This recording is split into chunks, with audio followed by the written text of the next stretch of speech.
President Joe Biden is considering sending several thousand American troops to Eastern Europe and the Baltic countries, as well as warships and planes, in what would be a major change from his position so far with Ukraine.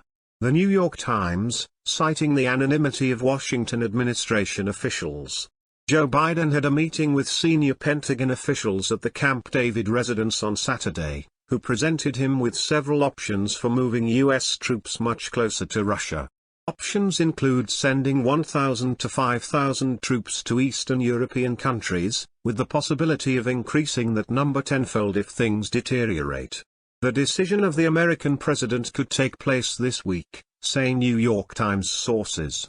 If it approves the deployment of additional forces, some troops will come from the United States, while other soldiers will be moved from other parts of Europe to more vulnerable countries on NATO's eastern flank.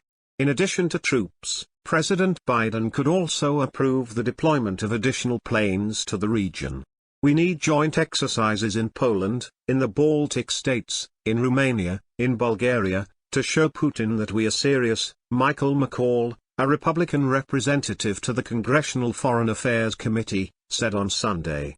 The strengthening of the U.S. military presence comes amid growing fears of a Russian incursion into Ukraine. Until recently, the Biden administration took a stubborn stance on Ukraine for fear of provoking Russia, but as President Vladimir Putin stepped up his threatening actions against Ukraine, talks between U.S. and Russian officials failed. To discourage him, the Washington administration is now moving away from the strategy of not provoking the Kremlin leader, the American Daily notes.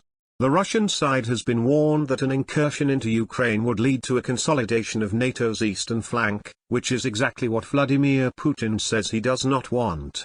President Joe Biden talked about it last week and even nominated Romania and Poland.